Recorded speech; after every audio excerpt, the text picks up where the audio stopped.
Bonjour, bienvenue dans cette vidéo de Que vivent nos relations TV que je vais aussi mettre sur le site être-humain.net. Donc là je suis dans la série que j'ai décidé de faire qui s'adresse aux victimes, donc les guillemets, allez voir les vidéos précédentes pour les comprendre, aux victimes des manipulations. Victimes de manipulation, donc des personnes qui ont des comportements manipulateurs, qu'on appelle eux-mêmes des manipulateurs par un petit abus de langage, mais j'ai expliqué pourquoi ils pouvaient avoir une légitimité.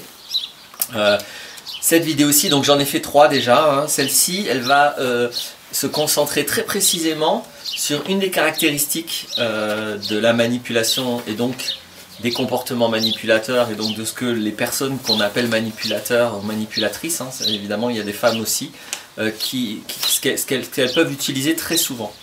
Donc là ça va se concentrer sur ce qu'on peut appeler les truismes, ce qu'on peut appeler le langage flou, le langage non spécifique. Comme j'ai expliqué avant, le manipulateur, donc évidemment il va utiliser le mensonge.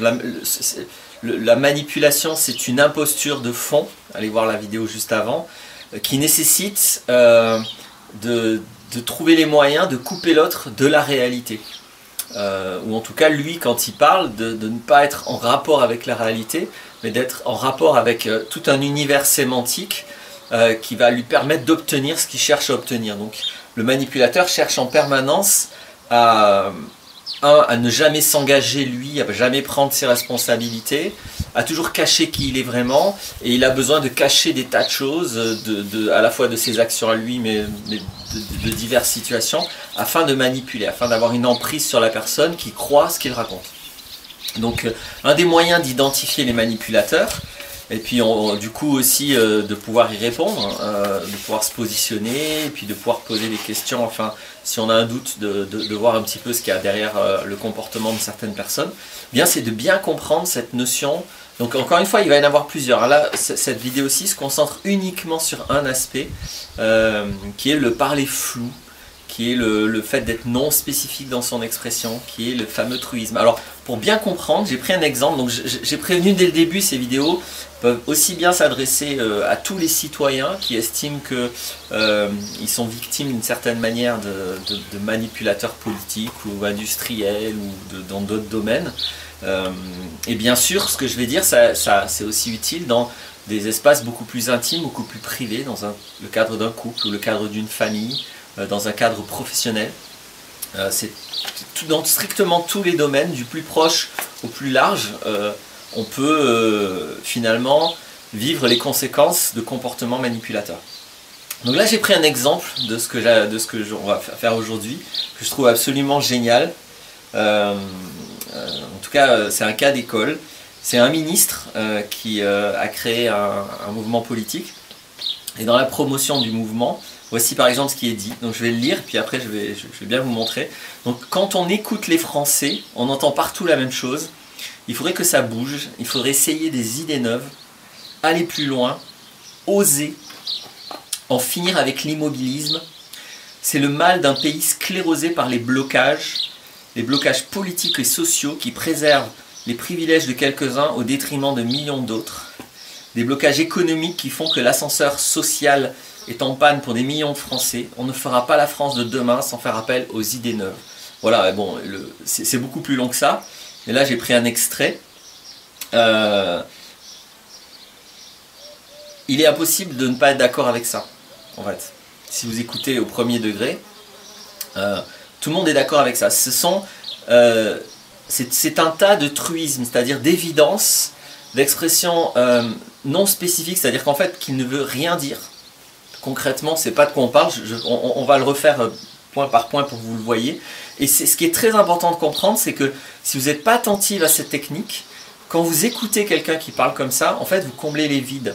C'est un langage plein de creux, plein de vides, et le mental de tout le monde est fait pour combler les vides. C'est-à-dire que quand on vous dit la France de demain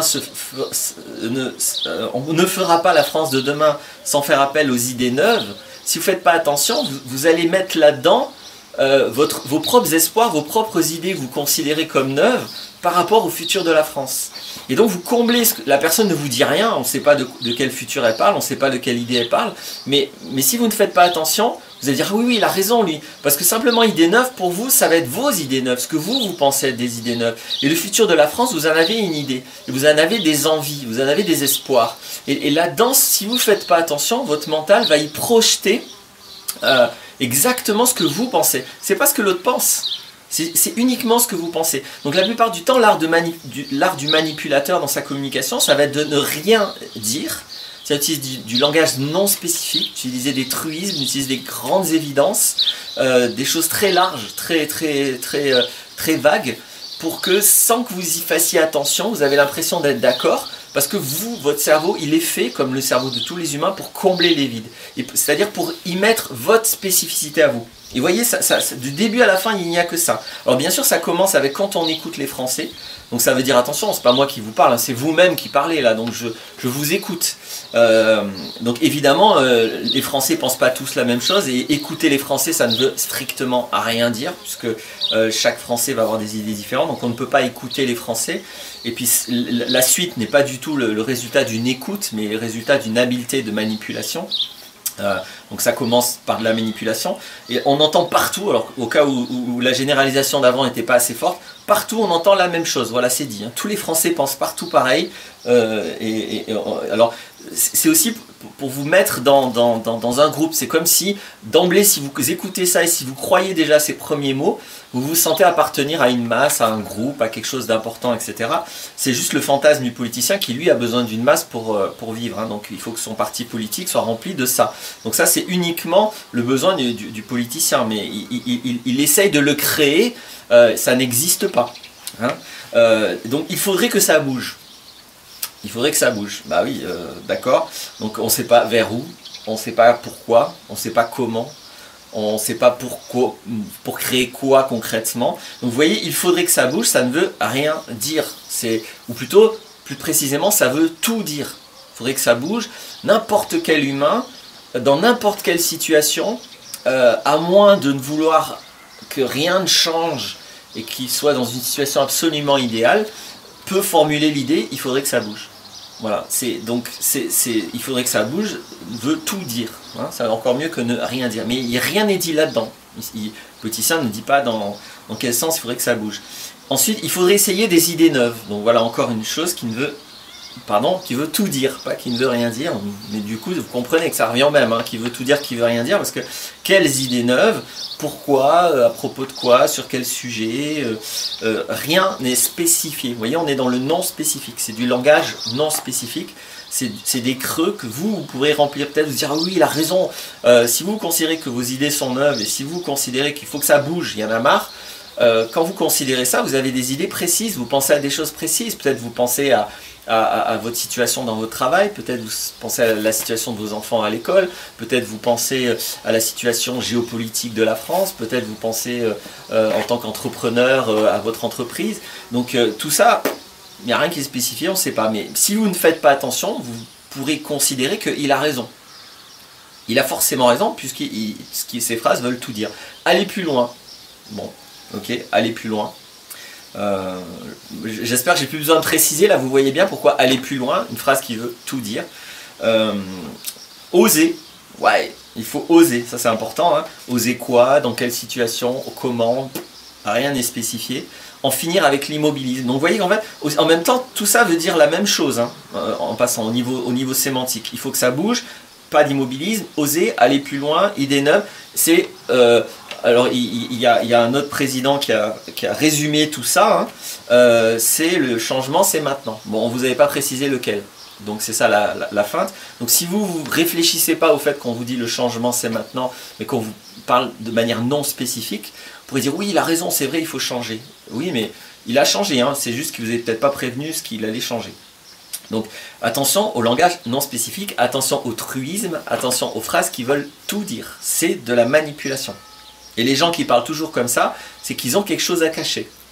Les gens qui n'ont rien à cacher, qui veulent effectivement s'associer avec des personnes pour monter des projets, au contraire, ils vont avoir la difficulté de devoir être très spécifiques et de devoir préciser leur projet concrètement, dans l'espoir qu'on ait même les mêmes idées du projet, parce qu'on va le faire ensemble. Mais les manipulateurs, ils n'ont jamais l'idée de faire ensemble. Eux, ils sont le chef, ils dirigent, ils veulent juste avoir soumission ou votre adhésion, ou voilà, ils veulent avoir une subordination. Qu'est-ce qu'il y a d'autre? C'est le mal d'un pays sclérosé par les blocages. Donc c'est sûr, hein, il y a toujours pareil, bon, s'il y a de l'immobilier, c'est qu'il y a des blocages, on ne sait pas quel blocage. Alors, là, ça se précise un petit peu.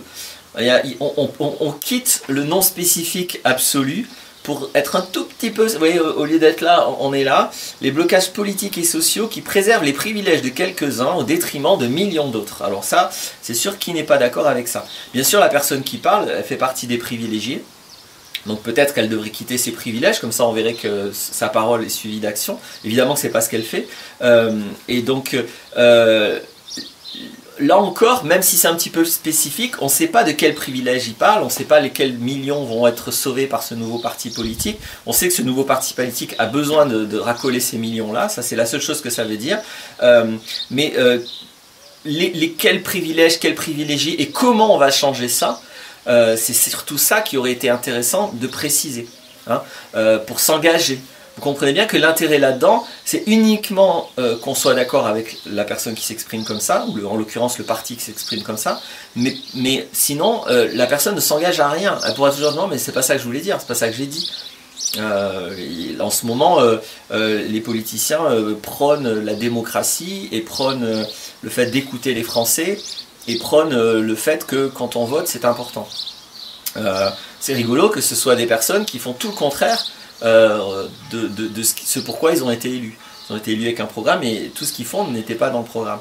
Donc le but, c'est à chaque fois de vouloir juste avoir le pouvoir. D'accord ? Ne doutez pas que c'est le même mécanisme sur le plan amoureux, affectif, que ce soit le plan très intime ou sur le plan familial. Les personnes qui utilisent ou qui abusent, qui utilisent beaucoup, ou qui abusent de la manipulation, c'est des personnes qui ne cherchent que à obtenir une emprise, un pouvoir, une adhésion. Ils sont capables de tous les mots, de toutes les promesses et de tous les espoirs, de tous les mensonges pour ça. C'est juste avoir un pouvoir, faire croire que. Donc ça c'est un des moyens, on en verra d'autres. Puis bon, pour finir avec ça, oui, bah, je vous l'avais dit. Ah oui, l'ascenseur social est en panne, oui, super. Donc pareil, on ne sait pas exactement ce que ça veut dire, on ne sait pas comment ils vont réparer la panne. Vous voyez, on est toujours dans du non spécifique, même là c'est pas du complètement béant. On parle un petit peu plus, on parle d'ascenseur social, mais c'est un mot qu'on utilise depuis très longtemps. Est-ce que monter l'ascenseur social, est-ce que c'est devenir plus riche? Est-ce que c'est devenir plus heureux? Est-ce que c'est d'avoir plus d'enfants? Est-ce que c'est d'avoir une plus belle maison? Est-ce que c'est d'avoir plus de voitures? Est-ce que c'est d'avoir un meilleur statut social? Est-ce que c'est d'avoir un meilleur statut politique? Est-ce que c'est d'avoir du pouvoir? Est-ce que c'est d'avoir plus de capacité à servir les autres? On ne sait pas. Hein, donc, vous voyez, ascenseur social, pour chacun, ça va vouloir dire quelque chose de différent. Ne doutez pas que la personne qui vous dit ça, elle n'a rien à faire du contenu d'ascenseur social. Elle ne cherche pas à dire quelque chose. Elle cherche à obtenir l'adhésion, à obtenir la soumission, à obtenir l'accord, en ayant dit le moins de choses possible, en s'étant engagé le moins possible. Et puis la fameuse phrase de la fin, on ne fera pas la France de demain sans faire appel aux idées neuves, je l'ai un peu commenté déjà. Donc, voilà un exemple, un cas d'école de truisme, de manipulation par langage non spécifique. Donc soyez vigilants. C'est pas facile parce qu'encore une fois c'est un réflexe. J'insiste, je m'excuse, je le dis déjà pas mal de fois, le mental comble le vide. Donc dans le langage non spécifique, on peut avoir tendance, si on n'écoute pas avec attention ce que l'autre a dit, on va recevoir notre interprétation. Vous savez, il y a plusieurs degrés. Il y a ce que l'autre pense, il y a ce que l'autre dit, il y a ce que vous entendez, il y a ce que vous interprétez, puis on pourrait même nuancer encore. Donc il faut faire très attention parce que la plupart du temps, si on n'est pas vigilant, on ne se souvient que de ce que l'on a interprété. Et on ne se souvient pas de ce que l'autre a effectivement dit. Donc la phase qu'il y a entre l'écoute et l'interprétation, c'est une phase clé pour être manipulé. Les personnes qui fusionnent cette phase, qui ne mettent pas leur conscience sur ce que l'autre a vraiment dit, vont être facilement manipulables par ce type de technique, par exemple. Le seul et unique moyen de sortir de la manipulabilité, je dis n'importe quoi, le moyen d'être moins manipulable par ce genre de technique, c'est de redevenir capable d'être attentif à ce que l'autre dit.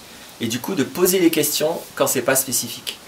Il faut vraiment devenir conscient de oui mais attends là, tu as oublié de préciser, tu n'as pas donné les détails, de quoi tu parles, de quel projet, de quel ascenseur social. Vous voyez, là, au-delà, les questions, ça serait non mais c'est où t'as chopé que tous les Français disent ça? D'où tiens-tu cette information? Quel Français? Il faudrait que ça bouge. Que quoi bouge? Vers quoi? Comment? Il y a 3 questions au moins à poser, puis sûrement davantage.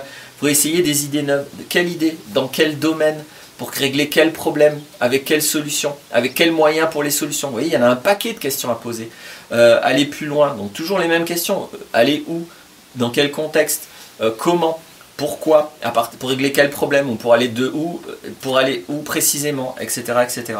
Donc à chaque fois, c'est toutes les questions qui nous permettent d'avoir plus de détails. Et c'est les questions qu'il faut poser parce qu'évidemment, c'est des questions que les manipulateurs vont fuir parce qu'ils n'ont rien à dire derrière. Donc, si vous osez poser ces questions, dès que vous avez un petit doute, d'abord au niveau communication, c'est des questions très importantes parce que c'est des questions qui permettent d'améliorer la communication pour être sûr que vous comprenez bien ce que la personne vous dit et ce qu'elle a en tête. Et accessoirement, c'est le cadeau bonus, vous avez un moyen de révéler qu'une personne, en fait, il n'y a que du vide derrière et qu'elle va fuir ce type de questions. Alors attention, les très bons manipulateurs vont être capables de répondre à l'infini des réponses qui sont toujours des truismes, mais toujours du non spécifique. Ils vont toujours éviter d'aller dans le détail. La question du comment, souvent c'est une question où il n'y a pas de réponse. Les manipulateurs n'ont jamais donné de réponse. La question du quoi exactement, de quoi tu parles, pareil, parce qu'ils ne veulent surtout pas parler de quelque chose de précis, au cas où là, vous n'allez plus avoir la même opinion, les mêmes idées, etc., etc. Donc vraiment, que ce soit sur le plan politique, là vous n'avez pas trop de moyens en général de poser des questions, donc soyez juste attentifs à ce que disent les politiciens. Sur le plan plus personnel, que ce soit plus professionnel, familial, intime, dans le cadre d'un couple par exemple, ou dans le cadre d'une rencontre, ayez le culot, il vous le dit hein, le mec là, osez. Voilà, donc moi je vais vous dire ce qu'il est utile d'oser dans ce cadre-là. Osez poser des questions. Osez. Faites pas le flic, quoi. Vous n'êtes pas obligé de faire un interrogatoire, mais avec bienveillance. Quelqu'un, encore une fois, qui ne cherche pas à vous manipuler, va apprécier que vous posiez des questions. Parce que ça va lui montrer votre intérêt pour ce qu'elle est en train de dire, et ça va, si elle souhaite vraiment transmettre quelque chose, ça va lui montrer que là, il y a une possibilité avec vous d'effectivement transmettre quelque chose, puisque vous montrez de l'intérêt, vous posez des questions. Donc, osez poser des questions, c'est très très important. Vous avez toujours le droit de poser des questions. Souvent, on a peur de poser des questions, parce qu'évidemment, les manipulateurs vont chercher différentes techniques pour que vous arrêtiez de poser des questions. Soit vos questions, ils vont essayer de les dévaloriser. Donc c'est pas la peine de courir derrière les personnes qui ne répondent pas à ce type de questions. À un moment donné, acceptez le constat que vous avez affaire à quelqu'un qui ne veut pas répondre. Alors si c'est dans le cadre de sa vie intime, de sa vie personnelle, de sa vie privée, il n'y a pas de problème. On a bien le droit de ne pas répondre à des questions qui concernent notre champ de responsabilité. Mais si ça a à voir avec quelque chose qui est commun dans l'échange qu'il y a avec vous, là c'est absolument pas un comportement normal, sain, que de fuir les réponses à ces questions. Voilà, c'est un indice très fort. J'espère que ceci vous aidera. À bientôt pour les autres vidéos sur ce point.